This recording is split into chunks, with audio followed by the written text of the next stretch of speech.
if we are in constant communication, and I'm not talking about texting back and forth all during the Right. workday and stuff like that. I'm talking about a set aside time, a specific time, a designated time, 5 days out of seven Hmm. or 7 days out of seven, but no less than 5 days out of seven, where you have the opportunity to debrief, to talk about your day, to talk about upcoming things, to make sure that we're on the same page about stuff. The key to this, though, is are two things. Number one, the willingness to do it and to do it consistently. Mm. And number two, the willingness to make sure that you have the skills Uh, to carry on conversations like this. It's not as easy as it sounds to do, but the concept is very simple.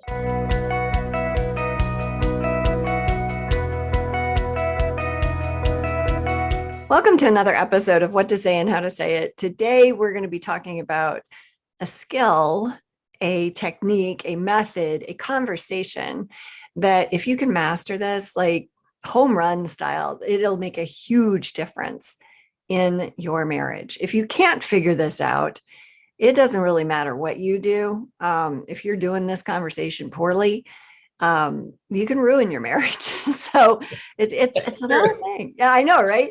Yeah. So I'm with Kyle Hargrove today. He's a therapist and a coach. We love talking about relationship stuff. I know he's got a lot of traction working with couples.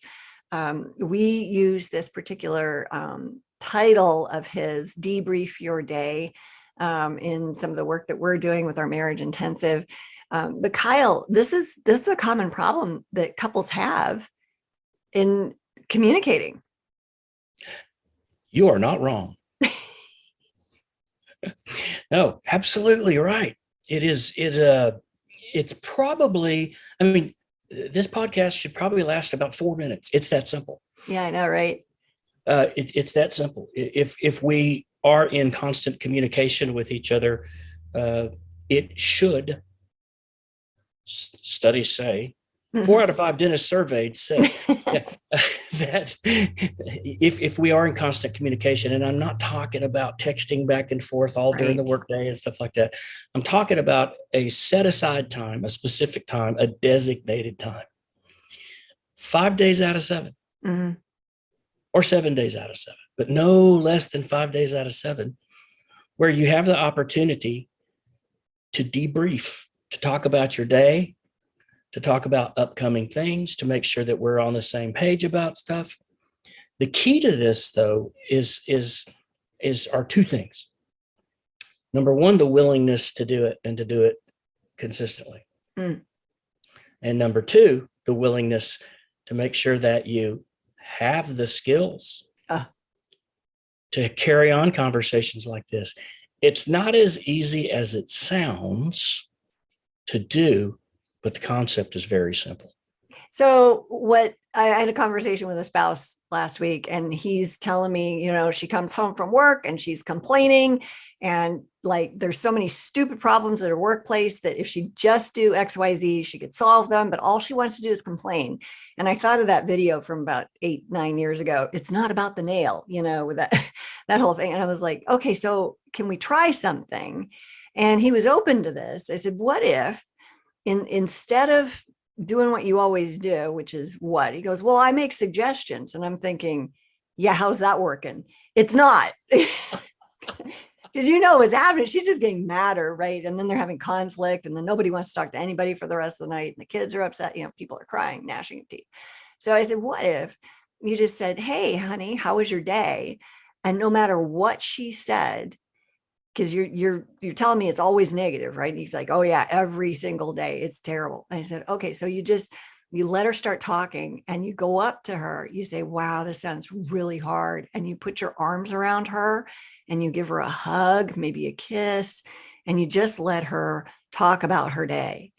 And so I get this email from him the next day. He's like, you're not going to believe what a difference that made. And I'm like, oh yeah, I would. It made a huge difference for her too. Like, she was so thankful, and he didn't try to fix, he didn't try to solve. And let's break that down. As from your experience, why is it, first of all, why is it within us that we try to fix and solve? Like, what's that thing about in some of us? Well, I think sometimes we feel like it's our obligation or our duty, to protect. Mm. I'll say that from the man's point Mm-hmm. of view. If there's something that we can do, because we are a lot about doing, Mm-hmm. if there's something we can fix, because we like to be known for fixing things, Mm-hmm. if there's something that can put a little love money in the bank account, Mm. we're all about doing that. And it's not what our partners need. No, it's really disrespectful. It doesn't matter whether it's men or women, because women will do this too. And they'll be like, well, have you tried XYZ? It was like, well, yeah, hello. Like, I'm not stupid. Yeah, this is what happened. We're communicating in a disrespectful way. We're saying to the other person, hey, I don't think you've got this. Let me just tell you what you should have done or you could do, because you're not that smart. And really, they need our presence and our empathy. They need to be validated in the hard place they're in. Mm-hmm. This is where we begin to break apart the differentiation between listening to answer or listening to understand. Mm-hmm. And if we're listening to provide an answer, we're busy. Our brains are busy. And believe it or not, we're only capable of so many thoughts going in so many directions all at the same time. Usually one. Yeah. One many thoughts. And so it's really imperative that your partner understand that when they begin this process and this communication starts, that you're going to listen, and that you're going to listen so that you comprehend what it is that they're saying, and probably more important than what they're saying, how they're feeling. Yeah. Yeah, that is so important. And I think we naturally do this when we're new to the relationship. Like, everything is a dopamine hit and everything is worthy of our curiosity. And we think this person's wonderful. So we have this positive sentiment override that just glosses over everything with frosting. And then you get married and your reality sets in and you're annoyed at the person, and then contempt starts seeping in. And that comes out in our communication. And so suddenly this person that was all that, 2, 5, 30, 50 years ago is suddenly chopped liver. It's like, oh, for real? Like, I'm so annoyed that you're breathing in my space. And so I'm going to be contemptuous towards you. And this particular skill, if we just stop doing that, because it is communicating contempt for the other person, we actually, I believe, in those moments, think less of them than we used to, or we wouldn't be saying any of the stuff that we're saying. We'd have empathy. Yeah. And the I think that to begin with, the benefit of this process is that we both make a commitment. And seeing that the other person is willing to commit with me to something that has a great chance of being very beneficial to our relationship, it's a win in the bank to begin with. We both committed to it. We're both going to do it. We both believe in it. Mm-hmm. We're both going to make mistakes, but we're going to work through it. Because really, when we opened this up, and I said, one of the two important things is understanding the skills necessary to do this, and they're really not complicated at all. Mm-mm. No, they're not. If we allow our emotion to get in the middle of it, then they become difficult to do, but not complicated to understand. And so, listening to understand, and then learning how to ask great questions. Mm-hmm. Because after a period of time, if you do this and you practice it, you and your partner both understand each other a little bit better. Mm-hmm. And you understand what the needs are when someone shares in this way. If I share with you about the difficulties of my day, then ultimately, when we've done this enough time, my partner is going to understand what it is I need from them in that situation. Oh, man. Sometimes it's to ask, sometimes it is to ask questions. Sometimes it's to say, have you thought about, or, how do you feel, as if I don't already know how you feel about it, but just to ask them to be able to get their words literally out on paper. I mean, right there in front, and then affirm what they feel. Yes. That is I such a big completely deal. understand that would upset me too, or I couldn't be prouder. Hopefully there's some positive stuff coming through that communication, as well as, all the things that irritated us and frustrated us throughout the day. Yeah. Yeah. No, that's legit. One of my favorite questions is, what's this like for you? That's got to be so challenging. And then let them keep going, right? Mm-hmm. And then, what do you think you're going to do? What do you need from me? What does love look like in this? In the what to say department, like you said, questions that Mm-hmm. communicate curiosity. Um, Now, spouses have a hard time with this when their other spouse, when the speaker sounds like they've lost their ever loving mind.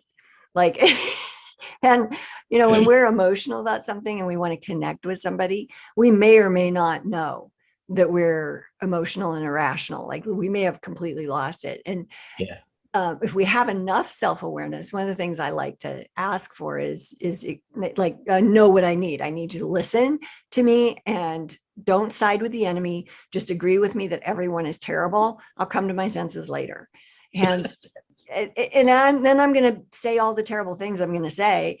And, my spouse is going to look at me and go, yeah, they're just like, yeah, we should, get a hunting party out and go, whatever. And just nod and smile politely, basically, is all I need in that moment. and then I come to my senses, but that feeling like you're not alone in the middle of the yuck, and having that connection with somebody who's on your side, and there's no question about that, is one of the things that marriages really, really need to stay focused on being against the enemy instead of against each other, because that's way too easy, especially in this culture.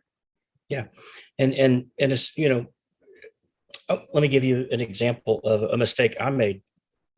Couldn't tell you how many times much earlier in my life. And that would be to hear the frustration, to hear the situation, to hear the dynamics of the day, and sometimes the vitriol that came along with it. And then my response to her would be, well, if it were me in that situation, I can tell you what I would do. Yeah, I've done that. Yeah. Or if I were you, this, or you shouldn't put up, I mean, there's 100 things that you can say that are all the wrong thing. Yeah. Because the right thing is to let the entire bottle get poured out. So I had a situation with a couple last week where the wife did not get a promotion, and she was talking to her spouse about it, and she was just really mad that this other person got this promotion. And he was doing what we call positive arguing. He was like, but you're so talented, you should have got that promotion. And you know what? There'll be other opportunities. And you're right. You deserved it. Absolutely. And you have more skill in this area, and you're going to get promoted again. You're going to rise to the top. And she's like, will you stop? I feel like the biggest loser in the universe right now. You're not listening to me. And he says to me, he's like, I don't know what to do with that. Like, I'm trying to be her cheerleader, trying to, encourage her. And I said, yeah, where was she though? And he goes, well, she was in a pit. I said, yeah. So you're painting houses outside of her pit. She needed you to like come down in there for a minute and take a look at the pit and go, yeah, this is dark down here. It's deep. Yeah, man, this is terrible. This place you're in right now, it's awful. And just meet her in that, because until she feels understood and heard in the now that she's in, you're not wrong. Like, she's going to rise above this. Absolutely. But she's not ready for that. She doesn't want to have to pull herself up to be disappointed again. She wants to sit where she's at and have somebody understand just how heinously wrong this whole situation was for her, and how hard she worked, and what a disappointment that is. That was where she was at in that moment. And so sometimes we time travel with people because we believe in them and we think we're being helpful, but we're not. And that has no place in the debrief your day conversation. So what a great opportunity in that situation, we don't always see those situations as opportunities. We see them as sometimes got to do's, sometimes get to do's, but opportunity, I don't know, that might be a stretch. But what a great opportunity, I'll just say as a husband, to exercise the character of Christ there in meeting somebody at the point of their need. Because that's exactly what he did before he said much about who he was or why he was there or anything along those lines. He met them at the point of their need, whether it was with a cup of water,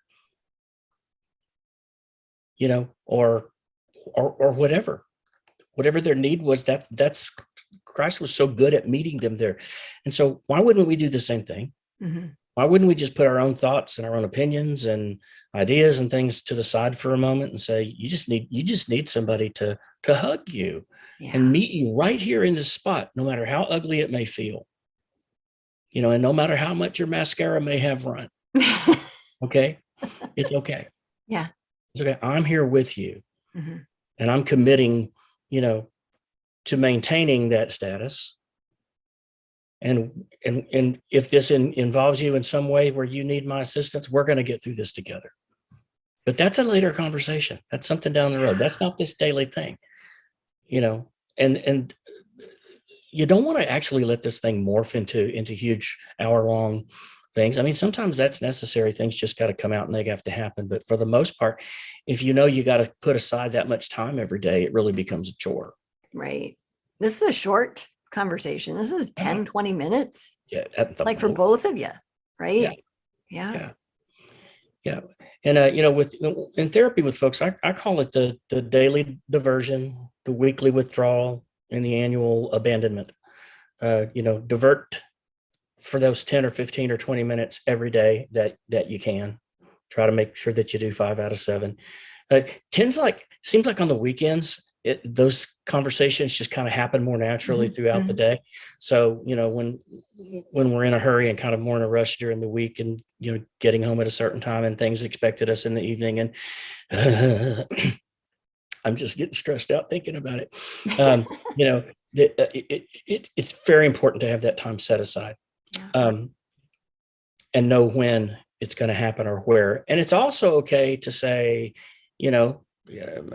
maybe I meet Danny at the door and say, "Hey, how was your day?"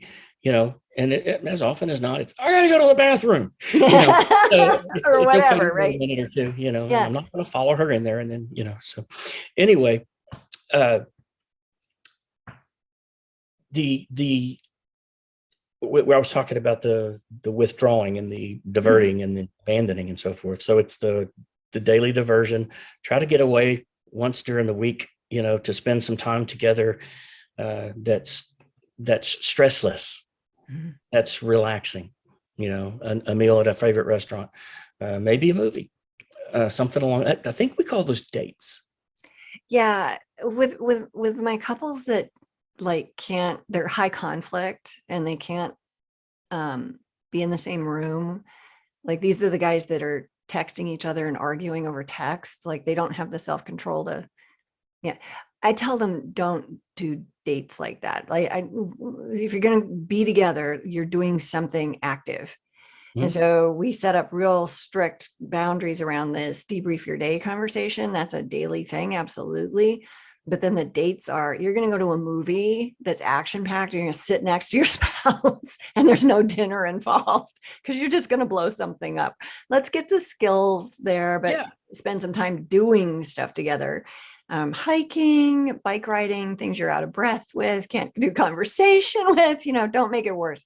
We are continually customizing things like this, to meet the needs of the people that are there. Yeah. But lastly, to try to, once every year or maybe 18 months or so, try to get away from everybody and everything for the better part of a week, say 5 to 10 days, 5 to 7 days, something like that.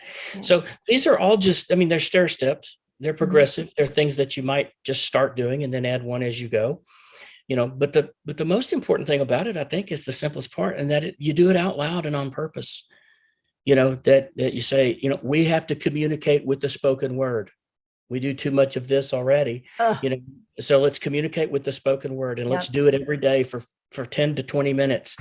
and let's give each other the opportunity to express how we're feeling about things. And maybe it's not just about our workday, but it's about something that was said that morning, or something that we need to make sure we're on the same page about for 2 days down the line. Mm-hmm. The subject matter is not really the most important part. No. The most important part is I made this time for you and you're making this time for me. And that's a gift. Because if we don't make it intentionally for each other, it's not going to happen until it has to happen. And that's when the communication gets much more difficult because there's a lot more emotion involved. Oh, my word, right? Like all the conversations that never took place that are now bottled up. And now we're in a therapist's office or doing coaching. And now we're dealing with all the ugly. And every conversation is one of these peel back, Band-Aid and stir around in that infected thing. Yuck. Nobody likes that. Or maybe it did come out, but it came out in the form of a weapon. Yeah, A not missile, useful. instead of useful and conversation that's beneficial. One of the things to tell people too is that, life is going to get in the way of this big time. And so, yeah, you can do this over the dinner table with your kids, but if you can do it one-on-one and it's afterwards, where it's just the two of you, that's even more effective. And then the problem of teenagers or little kids and needing to go to bed. And then they want, the older ones want to talk at 2 a.m. until 2 a.m. Right. So it's like, well, what do you do with that? Well, you have a backup plan. So if we missed it tonight, let's make sure that we call each other the next day during the lunch hour, so that we have this thing so that we don't go, okay, well, that fell apart. And then maybe tonight's does too. And then the next thing, it's been 3 or 4 or 5 days and you haven't done it at all. No, let's have a backup plan because it's only 15, 20 minutes.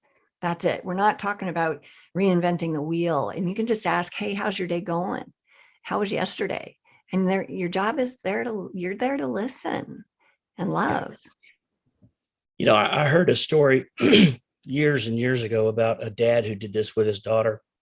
And so in the midst of a marital therapy, kind of had the idea to see if we could translate the activity into something that the husband and the wife did. Mm-hmm. And this dad was having trouble connecting with his early teen daughter. Mm-hmm. Imagine that. Who knew? Yeah. And so he wanted so desperately to connect with her and to communicate with her and for her to understand and feel, the love that he had for her and the support, because it felt like the only time they ever communicated verbally with one another is when there was a conflict or when she wanted to do something and couldn't do it and she wanted to fight about it. So he went to the drugstore and bought a notebook, just a 3-ring notebook. And he wrote her a half a page of, just how he was feeling about her and how much he loved her and, just some thoughts that he had. And he put it in her bathroom so that when she got up in the morning, she could look at it and read it. And then sometime during the day, she would write back to him and go put it in his bathroom. So with this couple, we decided, why don't we, if things are so hectic, and they weren't trying to make excuses. They were just saying, this is just, there's travel and stuff involved. And so put that notebook in the bathroom. And when you don't have the time during the day or you're not together to do that, put your thoughts in your note in there. If nothing else, write something affirming to your spouse. Yeah. And then we turn around and this, before you knew it, I mean, it's like just a few months, they brought this notebook that was full, and you think they were going to throw that away? No, that's a keepsake. Yeah. That's a legacy item right there. Mm-hmm. And one day I was just telling them, I said, one day I hope you show that to your kids. What an example of people who are willing to communicate and understand that they have to make an effort to do it on purpose. Yeah. If you can't do it out loud, at least do it on purpose. Yeah. No, that's good. That's powerful. Well, I appreciate you taking time today to talk through this so incredibly important skill, method, tool, whatever you want to call it. It's gold, man. I mean, you and I'd be out of business if everybody did this, which would be awesome, honestly, because there's hundreds of other things we could find to do. So anyway, I want to thank you for sharing your wisdom today again with us. And for those of you that are listening, if you want to pop over to our website at greaterimpact.org and grab our free PDF, Stop Walking on Eggshells, you can do that. Otherwise, listen to the next episode and we'll see you online.